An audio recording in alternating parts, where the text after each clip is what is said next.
부끄러움을 당하리라. 그러나 이스라엘 자손은 다 여호와로 말미암아 의롭다함을 얻고 자랑하리라 하나니라. 아멘. 요한계시록을 설교하면서 역사 이야기를 가끔 했습니다.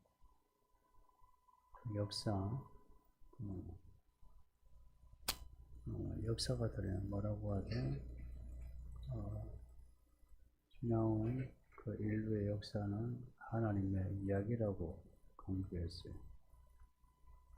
구약은 이스라엘 중심으로 세계가 펼쳐졌고, 신약은 교회를 중심으로 펼쳐졌어요. 겉으로 보기에는 이스라엘이나 교회가 부분적이죠. 그래서 이스라엘서, 교회서 따로 떼놓지만, 그러나 이야기의 그 흐름을 보면 정말 구약은 이스라엘의 이야기, 신약은 교회의 이야기가 같습니다.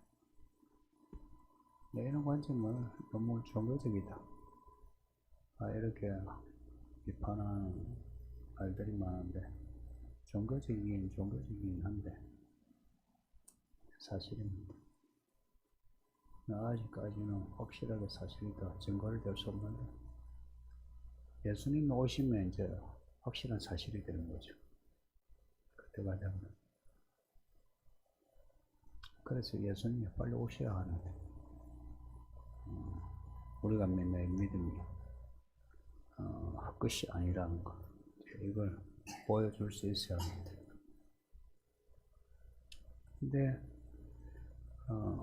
부분적으로 역사가 하나님의 이야기라는 게 증거되는 게 많습니다. 이스라엘 보세요. 하마스가 먼저 공격했다가 저 얻어 터지는 거 보세요.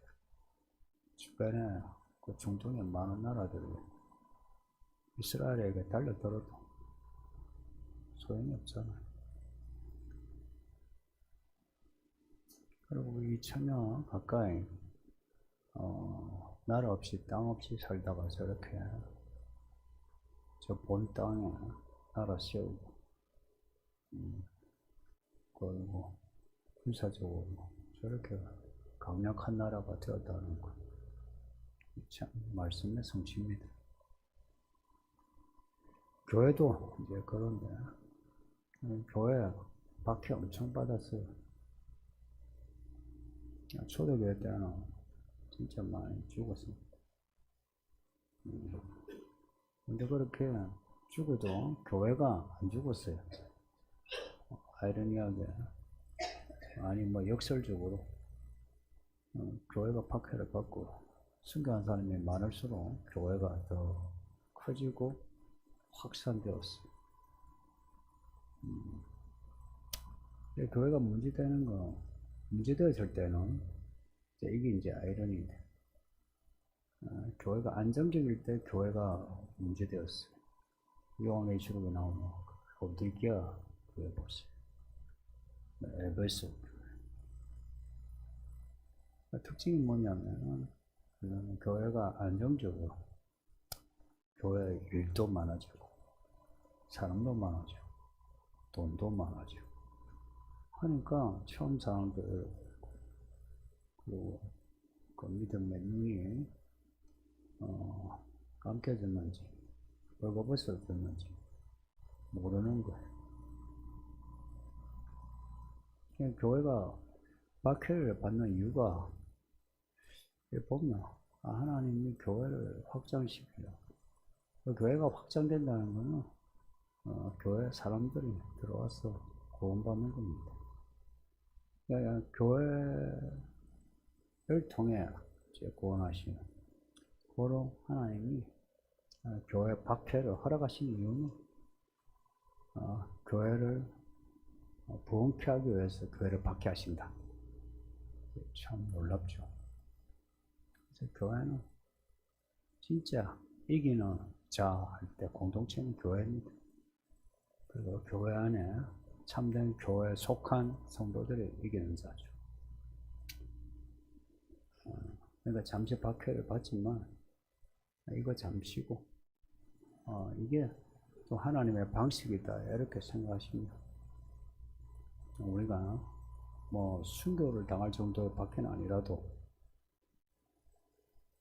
가정에서 직장에서 이런 일상에서 받는 그 불편함, 불이익은 감당할 만한 가치가 있습니다. 그러니 믿음으로 사는 거 굴하지 마세요. 사람들이 뭐라 하는 거. 특히나 이제 코로나 프로 이런 몰아가는 힘들이 거세져가지고 성도들이 자꾸 약해져요. 속이는 거 성도들은 오히려 믿음에 내구성을 키워가지고 세상이 교회에 대해서 뭐라 하면 할수록 더 믿음의 증거를 가지시기 바랍니다. 그러면 하나님께로 가야 됩니다. 오늘 말씀 이제 내용이 그래요. 20절에 민족들 가운데 살아남은 사람들은 너희는 모여서 오라. 다 모여가지고 하나님께로 오라는 이야기입니다. 하나님께로 가야 하는 이유. 인민족, 저민족, 이 종교, 저 종교 할 것 없이 다 하나님께로 가야 하는 이유. 너무 분명하게 제시해. 하나님 외에는 다른 신이 없으니까. 뭐 신이여 해도 그 전부 다 그거는 신도 아니고 잡신이 잡신. 귀신과 같은 잡신. 하나님만이 진짜 하나님이시라. 천지를 만드시고 심판하시는 역사를 주관하시는 진짜 하나님이시라. 그러니 저희가 지금 섬기는 우상만이 아니라 다른 철학이나 인형 혹은 사람까지도 다 버려두고 하나님께로만 가야 한다는 이야기입니다. 그렇게 하나님께로 가지 않은 사람을 뭐라고 부르냐? 바보라 합니다. 본문에 어리석다 이 말은 바보라는 겁니다. 성경에 하나님 외에 다른 것을 두고 하나님처럼 이건 우상만이 아니고 사람이나 돈까지도 포함해서 그렇게 절대화해서 따르면 그거 어리석다. 그래서 우리가 뭐 애국, 애족, 애사심, 집안을 위해서 아내가 남편을 위해, 남편이 아내를 위해 이런 어떤 사랑과 열정을 압박해도 하나님보다 그것이 더 뜨거우면은 그건 헛것입니다. 그 말인즉 우리가 어떤 종교를 가졌든 어떤 인종이든 어떤 철학이든 어떤 정치적인 좌표를 가지고 있다. 다 하나님께로 가야만 한다. 그러지 않으면은 어리석고 따르는 것은 다 거짓말이다. 그 21절은 또다시 이걸 강조하면서 강하게 어필해요. 말해보라. 나 여호와만 진짜 하나님이다. 나 외에는 다른 신이 없다. 나 하나님이 선언하신 겁니다. 신 없어요. 하나님 외에 신이 없습니다. 귀신 잡신은 신 아니에요. 전부 다 심판받아 떨어질 영들이지 신 아닙니다. 신이라고 하는 하나님이라고 하는 존재는 하나님밖에, 성경에 하나님밖에 없어요. 다른 종교에서 창조주를 말하고 뭐라 해도 그건 하나님이 아니고 그건 잡신입니다. 잡신, 귀신, 다 귀신들 장난입니다. 하나님이 진짜 하나님이시라 증거가 뭐냐? 그 증거를 눈으로 이렇게 보여주게. 하나님 짠.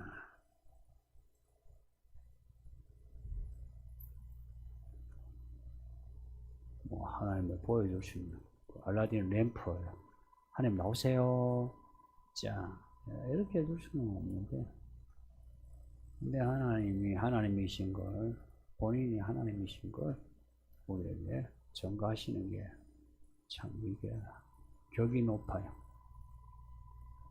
우리 사람들은 뭔가 이렇게 신비적인 거, 뭔가 스펙타클한 뭔가 사건을 통해서 하나님인 걸 보여주길 원하지만 하나님은 의외로 그렇지 않으세요.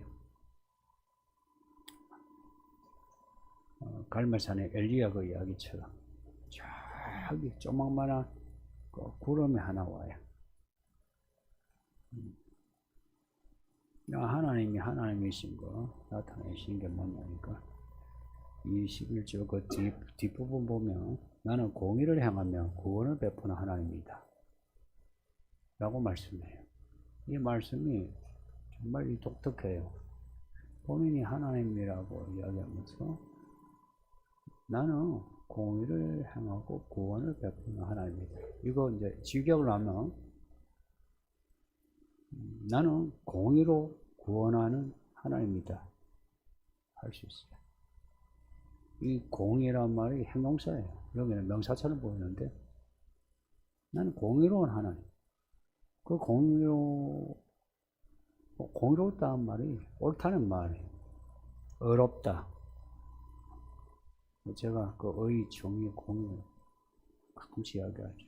이거는 이제 미시파트가 아니고 차디커라고.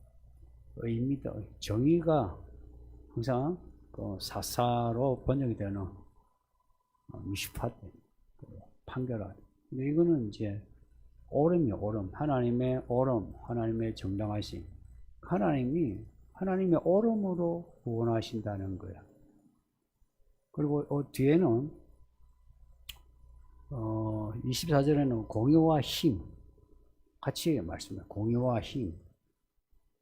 하나님의 그 의로움은 우리도 뭐 의로움 뭐 있죠. 나 이거 옳아 하는 거 있죠. 근데 뭐 내가 옳다 하지 마. 힘이 있습니까? 내가 뭐 이거는 내가 옳은 선택을 한 거야 뿐이지. 무슨 힘이 있습니까? 창조의 힘이 있습니까? 구원의 힘이 있습니까? 변화의 힘이 있습니까? 별거 없어요. 근데 하나님은 공의로우신데 힘이 있는 공의. 그리고 하나님 하시는 모든 일은 하나님의 의로, 그러니까 이게 공의 혹은 의로 번역이 되는 단어예요. 제가 그 공의로 이야기하는데 하나님의 의를 생각하면 됩니다. 하나님이 뭘 하시든 의로우신 거라. 그리고 우리를 구원하시는데 뭘로 구원하시는? 의로 구원하시는 거라. 생각해 보세요. 십자가, 예수님이 십자가 죽임을 당함으로 우리를 구원하셨다. 십자가 죽는 게 사람들이 생각하는 그런 스펙타클한 그런 능력입니까? 아니죠. 십자가를 이야기하면 뭘로 이야기해요? 하나님의 의를 이야기하죠. 하나님의 의. 하나님이 의로우신 거라. 그래서 죄인을 위해서 누군가 죽어야 하는 게 하나님의 의의 법이에요. 의의 법이에요. 그러니까 의는 법을 지키는 거라. 안 지키는 걸 뭐라 하냐? 불법이라. 하나님을 안 믿는다는 것은 불법이에요. 그런데 하나님을 믿는 것은 의로운 거라. 하나님은 의로운 분이에요. 하나님 말씀하신 거 반드시 지켜요. 죄인에 대한 심판, 그 심판의 연속이 성전의 제사 아니에요. 그러니까 만민을 구원하려면, 이스라엘에서 이제 만민을 구원하려면 성전의 공간에 제한된 제사만으로 안 돼요. 만민을 구원할 수 있는 의의 피가 필요한데 그게 짐승이 필요 안 되는 거라. 그게 예수님의 피, 하나님의 아들의 피로만 구원받는 거예요. 그 하나님의 아들의 그 의의 피로만 만민을 구원받는 거예요. 구약의 성전의 제사는 그 소나 양의 피로 그때 이제 제사함 받지만. 그리고 이 구원은 이거는 우리가 메시아 할 때고 메시아입니다. 하나님이 우리를 의로 구원하시는. 고로 우리가 믿음으로 의롭다함을 믿음으로 구원받는다 그러죠. 그 말을 또 이렇게 이야기하잖아. 믿음으로 의롭다함을 받는다 그러죠. 그 25절에 여호와로 말미암아 어렵다함을 얻고, 요 구절을 여호와로 말미암아 구원을 받고 이렇게 바꿔도 되죠. 어렵게 된다, 구원을, 이게 동격이에요. 근데 이게 참 놀랍지 않나요? 우리의 구원을 어렵다함으로, 우리가 잘못을 했으면 우리가 그 잘못 용서해 주마, 용서해 주는 거죠, 그죠? 그렇다고 어렵게 되는 건 아니죠, 그죠? 우리가 누군가에게 용서를 받는다 해서 어렵게 되는 거 아니죠. 근데 그 하나님의 아들의 그 피가 어렵게 하는 능력의 피인 거라. 우리가 하는 용서는 그냥 용서로, 그러나 그 사람의 잘못은 그대로인데, 근데 하나님의 아들의 그 피는 의의 힘이 있는 거라. 그래서 그 피를 믿으면은 다 어렵게 되는 거예요. 누구든지. 그러면 어렵게 된다. 구원이에요. 그 구원이 뭐냐? 하나님께 앞에 나아갈 수 있는 거예요. 하나님 앞에 나아가면은, 그러면요, 이제는 모든 게 이제 만사형통이에요. 우리가 구하는 거 찾고 두드리는 걸 하나님이 들어주신대요. 우리가 요한계시록에서 봤잖아요. 우리가 기도하는 거 다 들어주신대요. 또한 우리가 고민하는 거 다 하신대요. 우리가 구하고 찾고 두드리면 그걸 해결해 주신대요. 근데 이런 하나님이신데 사람들이 교회 다니면서 예수 믿는다고, 하나님을 믿는다고, 나 뭐 죽어서 천당 간다고 하면서 그냥 하나님을 믿어요. 성도님, 구원 이야기하면서 하나님의 이 의의 스토리를 들은 적 있나요? 제가 어릴 때, 제가 신앙을 하기 전까지도 그런 이야기를 들은 적이 없어요. 그러니까 예수 믿고 구원받자 이야기는 들었는데, 그런데 그 구원의 스토리가 이렇게 깊은 줄 몰랐어요. 이 스토리가 너무 깊고 너무 높고 넓어. 이 스토리, 이게 우리가 처음에는 예수 믿고 구원받아야죠, 그 마음이 찰랑찰랑이에요. 근데 그 예수를 알면 알수록 우리가 이 하나님의 의로운 은혜에 거기에 형을 쳐야 될 줄 몰라요. 그만큼 그 이야기가 무궁무진한 거예요. 하나님은 이런 스토리가 있으신 분이라, 스토리가 뭐예요? 말 아닙니까, 말. 근데 사람들은 스토리가 없는 거 아니에요. 사람들 스토리가 없이, 말하자면, 나 예수 믿는데, 나 기도했는데, 나 성경 읽었는데, 내가 헌금했는데, 이렇게 이야기해요. 나 목사인데, 나 장로인데, 집사인데, 내가 하나님 은혜로 내가, 이런 성공을 했는데, 이런 이야기예요. 그런 말이 의미가 없다는 거 아니에요. 왜냐, 하나님이 주신 은혜로운 이야기들이거든요. 근데, 우리가 그 은혜를 받았을 때에, 하나님의 그 은혜 받은 사람으로, 또 특별히 하나님의 자녀, 하나님의 종으로서 소리가 있어야 되잖아요. 그건 하나님 우리에게 맡겨주신 일과 관련되죠, 그죠? 천국 비워보세요. 종이 비워보세요. 그 일과 관련되죠. 근데 그 일을 감당하려면 이 하나님의 의에 대한 지식이 있어야 돼요. 이게 그리스도 아는 지식이에요. 근데 사람들이 하나님이 누군지, 그리스도가 누구신지 그 깊이와 넓이 높이를 알려고 하지 않는 거예요. 그냥 믿는다는 거라. 그래서 저도 그냥 믿었죠. 근데 믿긴 믿는데 왜 안 즐거워? 왜 내 길이 막혀 있어? 막혀서 막힌 게 아니라 내 길이 잘 되고 출세하는 것 같아도 내 마음이 왜 이렇게 막막해? 정말 내 길을 인도하면 내가 누구와 결혼해서 살아야 될지, 내가 어디로 가야 될지, 뭘 해야 될지, 돈을 어떻게 써야 될지, 이게 나와야 되는데 예수를 믿는 내가 결정하고 있는 거예요.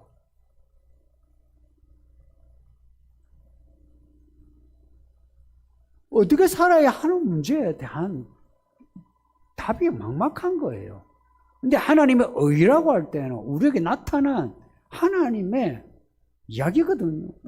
근데 우리 이 이야기를 읽으면서 우리는 어떻게 살아야 하는지, 이 문제에 대해서 막막한 이유가 뭐냐? 이거는 정상이 아니죠. 또 이제 다른 반응은 이런 거 하나님, 이런 하나님을 그냥 뭐 무시해. 그러니까 이거는 부정적으로 무시하는 거예요. 앞에 거는 무관심하게 그냥 믿습니다고 하나 부정적으로 반대하는 거예요. 그러니까 하나님의 의, 여러분이 가지고 있는 그 편견이 구약은 하나님은 정의의 하나님, 신약은 사랑의 하나님 해서 구약의 하나님과 신약의 하나님을 싸움을 붙여놨어요.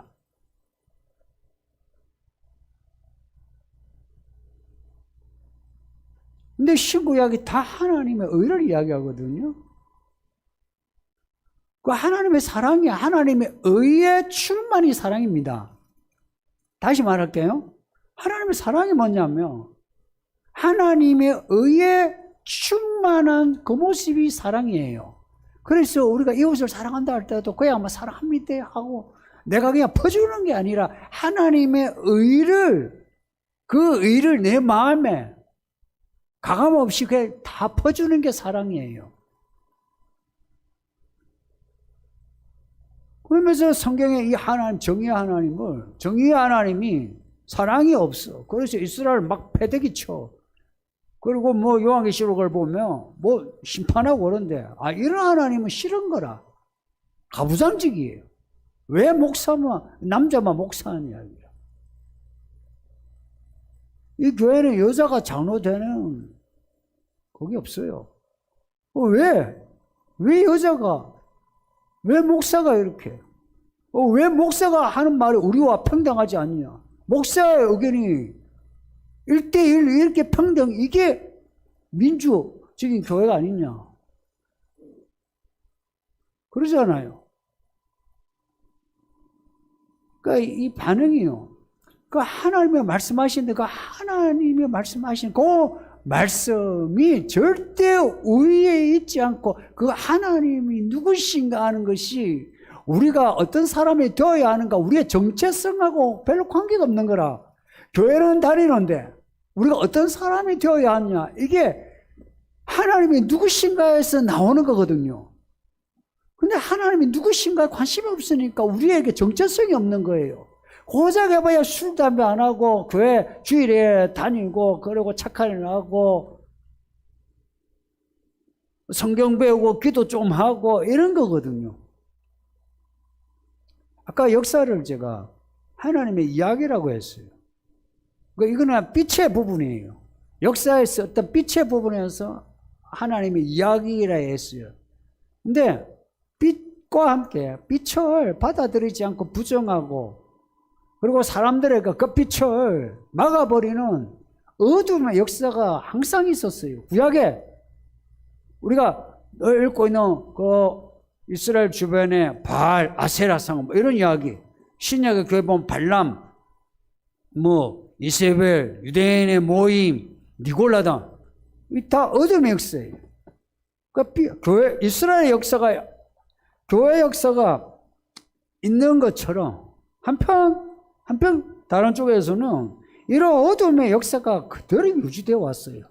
종교로, 철학으로, 이념으로, 문화로, 사회 시스템으로 혹은 과학으로 같이 자라온 거예요. 그 교회만 그렇게 이렇게 유지되고 확장되고 하는 것이 아니라 반대로 이쪽도 그래요. 그래서 교회가 이렇게 성장하고 교회에 들어온 사람이 많은가 하면 사실은 저쪽에 이 교회에 대한 부정적인, 그러니까 교회에 대해서 상관이 없는 무관심한 거 말고 이 교회 혹은 성경의 진리에 대해서 뭐 소극적이든 적극적이든 간에 부정하는, 반대하는 이 저쪽에 세력들이 갈수록 많아지는 거예요. 그럼 구약에 보세요. 온 주변이 다 이스라엘 대적하는, 그리고 지금 또한 온 세계가 교회를 대적하는, 성경을 대적하는 그러한 종교들, 그러한 철학들, 그러한 이념들, 그러한 문화, 그러한 사회 시스템, 그러한 분위기 만들어지고 있잖아요.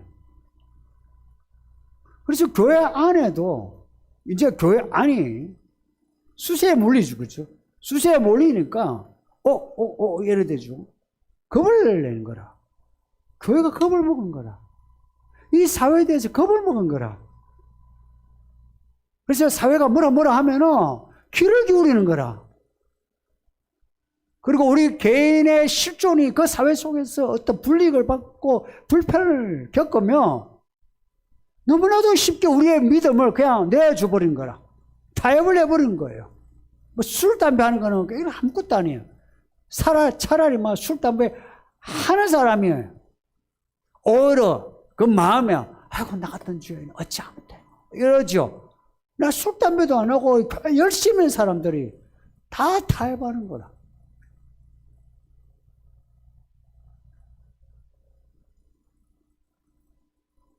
그 코로나 전후로요, 교회 부흥 성장에 대해서 막 그 장밋빛 같은 말을 사람들이 엄청 많이 하거든요. 특히나 이 한국교회. 또 요즘은 자기가 선지자라고 하는 사람도 엄청 많아요. 그래서 내가 꿈을 꾸고 내가 하늘을 갔다 오고 환상을 보고 했는데 한국 교회가 막 커지고 세계가 막 커지고 일본에 막 교회들이 막 부흥하고 저기 대만 중국하고 막 한국이 여기서 북한을 뚫고 대만 저기 중국 본토로 해가지고 해서 중동을 해서 예루살렘까지 해서 예루살렘에서 유럽을 초토화시킨대요. 할렐루야. 정말 그래 됐으면 좋겠어. 이제 안 돼. 예전부터요.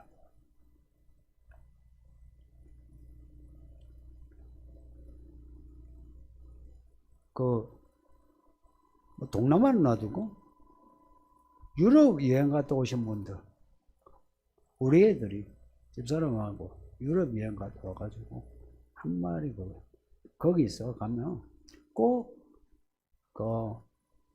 그쪽 사람의 교회 찾아가라. 한인교회 말고 교회 찾는데 하루 종일 걸려요.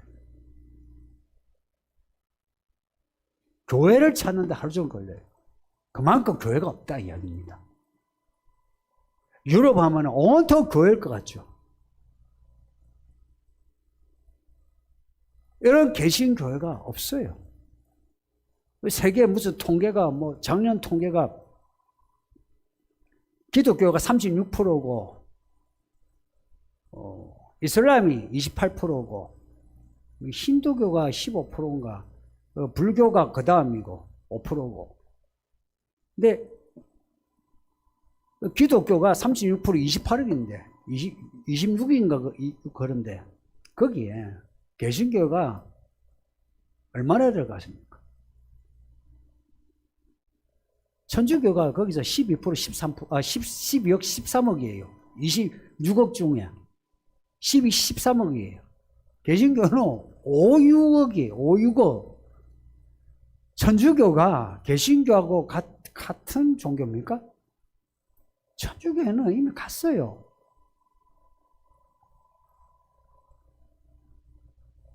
유대교는 기독교 아니거든요. 그리스 종교, 저기는 가톨릭하고 같은 레벨이에요. 성공에 같은 레벨이에요. 그러니까 이 복음을 순수하게 복음을 고수하는 보수적인 교회가 실은 전 세계에 매다가 안 돼요. 그래도 우리가 이 한국에 서울에, 그것도 서울에 있으니까 제가 하는 말 있죠. 천지백깔이다 교회가. 근데 알고 보면은 정말 교회 찾기가 쉽지 않아요. 이 세계의 어떤 비율로 본다면은. 근데 갈수록 보수적인 이 교회도 감소하고 있어요. 교회 안에 성도들이 믿음이 감소하고 있어요. 교회는 나와도 가난한 교회 안 나가는 교인들 빼고라도 교회는 나와도 그러니까 믿음이 없이 그냥 오는 성도들이 더 많은 거예요. 그들은 이 사회가 가지고 있는 시각을 그대로 가지고 교회 와서 설교를 듣고 교회 일을 하는 거예요. 하나님이 누구신지 모르는데 하나님이 구원자인 걸 내가 확신하지 않는데 어떻게 내가 내 마음과 뜻과 정성을 다해서 하나님을 믿을 수 있겠습니까? 어떻게 내가 구하고 찾고 두드릴 수 있겠습니까? 그러니까 기도가 안 되죠. 이 강남의 기도, 통성 기도하고 부르시지 않은 교회가 몇 개 될 것 같습니까? 하나님만이 구원자를 할 때에 내가 목 놓아 그냥 막 하고 부르짖게 되지. 여기도 저기도 내가 구원받을 때가 있다. 뭐 솟아날 구멍이 있다 여기면 어떻게 하나님께 그렇게 하겠어요? 내 집안이 아무리 좋고 내 재주가 아무리 좋아도 주변의 사람들이 돕는다 해도 하나님밖에 없다라고 생각을 해야 다 물리치고 하나님에게만 집중을 하죠. 마태복음에 그 새벽에 읽고 있는 그 말씀에 예수님이 오실 때에 믿음 있는 자 복 있느냐라고 하셨어요. 그 예수님이 하신 말씀이에요. 그 말씀이 그 누가복음 지난주에 읽었죠, 그죠? 누가복음 18장에 그 과부가 두드리는 그 기도, 그 이야기 하시면서 마지막 때 내가 올 때 이런 믿음을 보겠느냐 하신 거예요. 근데 그 말씀이 지금 우리에게 이루어진 것 같지 않나요? 누가 구하고 찾고 두드려요? 믿음이 있는 자가 어떤 믿음이 있냐? 구하고 찾고 두드리는 거예요. 정말 또 아이러니하게 교회가 커지고 교회 건물이 높아지고 깔쌈할수록 교회가 무력해지고 있는 거. 중세에 초대교회가 국가에게 인정을 받고 온 국민이 교회로 들어오면서 교회가 건물이 세워지고 더 커지면서 교회가 암흑이 된 거 아십니까? 똑같이 이 시대도 똑같다 생각이 들지 않습니까? 교회가 커지면서 있는 사람, 가진 사람, 멋진 사람이 교회 안에 들어오는 거예요. 그래서 뭐 연예인들이 말하면서 나 교회 다니는데, 정치인도 나 교회 다니는데 모여서 기도하고 간증하고 기타 치고 노래하고 이럴수록 교회가 더 무력해지는 것 같지 않습니까? 왜 그렇게 됩니까? 하나님은 공의 하나님이에요. 하나님은 옳은 하나님이에요. 옳은 하나님이에요. 그래서 교회와 성도는 하나님의 옳음을 따라가야 돼요. 그냥 교회 다니는 게 아니고 하나님의 옳음을 배워야 해요. 그 옳음, 불의와 불법, 정의와 불의, 이걸 구별해서 옳은 선택을 해야 되는데 선택이 안 되는 거예요. 선택을 못 하는데 무슨 구원이 있습니까? 여러분 한번 상식으로 생각해 보세요. 하나님이 의로 우리를 구원하셨다면 우리가 뭘로 구원받겠습니까? 의로 구원받습니다. 십자가의 의로 구원받는 거예요. 그러면은 공의로운 그 하나님의 옳음을 배우면서 그 옳음을 살아내야 하거든요.